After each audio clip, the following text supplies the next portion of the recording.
பாருங்கள், இந்த ஆயிலெல்லாம் நல்லா திரிஞ்சு வந்துடுச்சு, நல்லா கொதிச்சிருச்சு. இப்போது இதுக்கு மேலே நம்ம கொஞ்சம் இந்த கஸ்தூரி மேத்தி கொஞ்சம் தூவி விட்டுக்கலாம். நல்ல வாசனையாக இருக்கும். இது நமக்கு சூப்பரான பீர்க்கங்காய் கறி ரெடி ஆகிடுச்சு. நான்வெஜ்ஜே தோற்று போயிடுங்க. நம்ம அந்தளவுக்கு இந்த பீர்க்கங்காயில் கறி பண்ணியிருக்கிறோம். அவ்வளோ ஃப்ளேவராகவும் அவ்வளோ டேஸ்டியாகவும் இருக்குது. வணக்கம் ரோகலே, எல்லோருக்கும் இனிய விநாயகர் சதுர்த்தி நல்வாழ்த்துக்கள். எல்லாம் எப்படி இருக்கீங்க? நல்லா சூப்பராக இருக்குன்னு சொல்லி நம்புகிறேன். இன்றைக்கி நம்ம விநாயகர் சதுர்த்தி அன்றைக்கி நம்ம இன்றைக்கி ஸ்பெஷலாக பண்ணக்கூடிய ஒரு பீர்க்கங்காய் கறி தான் இன்றைக்கி பண்ண போகிறோம். அவ்வளோ டேஸ்டியாக இருக்கும். அதுக்கு சப்பாத்திக்கு, ரைஸுக்கு எல்லாத்துக்குமே சைட் டிஷ்ஷாகவும் இருக்கும். இன்றைக்கி அதை வச்சு எப்படி ஈஸியாக, அதுவும் நம்ம நான்வெஜ் ஸ்டைலில் ஒரு டேஸ்ட், உங்களுக்கு நான்வெஜ் டேஸ்ட் வரும். இது வந்துட்டு சொரக்காய் வந்திருக்கு. ஸோ நம்ம இன்றைக்கி பண்ண போகிறது பீர்க்கங்காய் தான் வச்சு பண்ண போகிறோம். நம்ம அந்த பீர்க்கங்காய் பறிச்சிடலாங்க.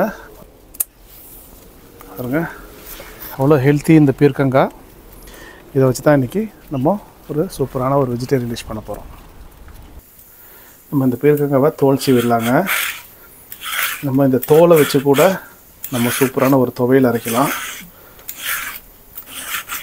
நம்ம ஊரில் இந்த பிரண்டை துவையல் பண்ணுவாங்க, அவ்வளோ ஹெல்த்தி அது. அதே மாதிரி தான் இந்த பீர்க்கங்காவுடைய ஸ்கின்னும் நமக்கு இந்த துவையல் பண்ணுறதுக்கு ரொம்ப ஹெல்த்தியாக இருக்கும். நம்ம இதை ஸ்டார்ட் பண்ணிடலாங்க. ஒரு 2 டேபிள் ஸ்பூன் அளவுக்கு எண்ணெய் ஊற்றிக்கிறேன். கூட ஒரு பிரியாணி இலை போடுறேன், பிரிஞ்சு.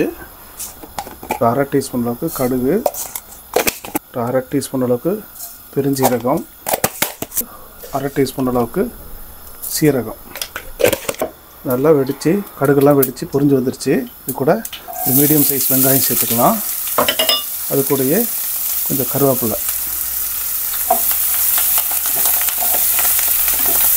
இது கூட ஒரு பச்சை மிளகாய் சேர்த்துருக்குறோங்க காரத்துக்கு. இது கூட நம்ம மிளகாத்தூள் கொஞ்சம் சேர்க்க போகிறோம். இந்த பச்சை மிளகாய் சேர்க்கும் போது உங்களுக்கு நல்ல மணமாகவும் இருக்கும், அதோடைய ஸ்பைசினஸும் இறங்கும். கூட ஒரு டீஸ்பூன் அளவுக்கு உப்பு சேர்க்குறேன். இது கூட ஒரு டீஸ்பூன் அளவுக்கு இஞ்சி பூண்டு பேஸ்ட் சேர்க்குறேங்க. இஞ்சி பூண்டு நல்லா வணங்கிடுச்சுங்க. இந்த பச்சை வாடையெல்லாம் போயிடுச்சு. இப்போ இது கூட நம்ம தக்காளி சேர்த்துக்கலாம். ஒரு 1.5 தக்காளி எடுத்துருக்குறேன். அதுவும் நம்ம தோட்டத்தில் விளைஞ்ச தக்காளி தான், ஆர்கானிக் தக்காளி. இந்த தக்காளி கொஞ்சம் நல்லா மசியட்டும், அதுக்கப்புறம் மசாலா சேர்த்துக்கலாம். தக்காளி நல்லா மசிஞ்சிருச்சுங்க. இப்போ ஒரு 1/2 டீஸ்பூன் அளவுக்கு மஞ்சள்தூள் சேர்க்குறேன். இதில் 1 டீஸ்பூன் அளவுக்கு குழம்புத்தூள், அது எல்லாமே மிக்ஸ் ஆகிருக்கும். அதில்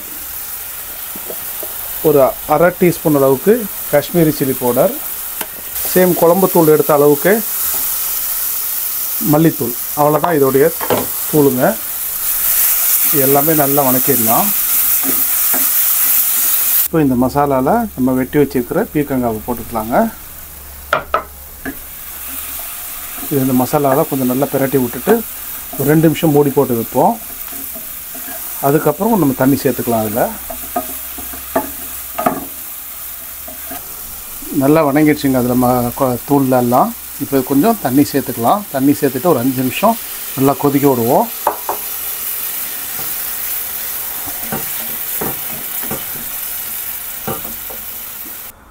ஓப்பன் பண்ணி பார்த்துடலாங்க. நல்லா வெந்துருச்சு காய்ங்கள்லாம், அதில் தெரியும் உங்களுக்கு. இப்போ நம்ம இது கூட தேங்காய் பால் சேர்த்துக்கலாம்.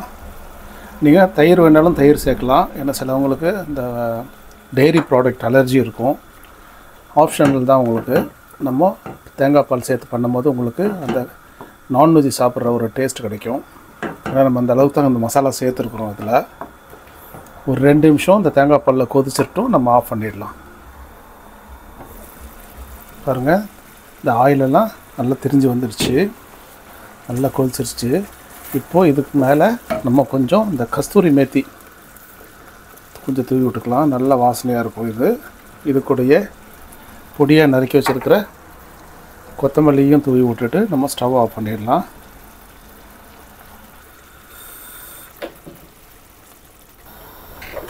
நமக்கு சூப்பரான பீர்க்கங்காய் கறி ரெடி ஆகிடுச்சு. நான்வெஜ்ஜே தோற்று போயிடுங்க. நம்ம அந்தளவுக்கு இந்த பீர்க்கங்காயில் கறி பண்ணியிருக்கிறோம். அவ்வளோ ஃப்ளேவராகவும் அவ்வளோ டேஸ்டியாகவும் இருக்குது. நீங்கள் இதே மாதிரி செஞ்சு பார்த்துட்டு கமெண்ட் பாக்ஸில் எனக்கு கமெண்ட் பண்ணுங்கள் எப்படி வந்துச்சுன்னு சொல்லிவிட்டு. இனி அடுத்த ஒரு சூப்பரான வீடியோவில் உங்களை நான் சந்திக்கிறேன். பாய்.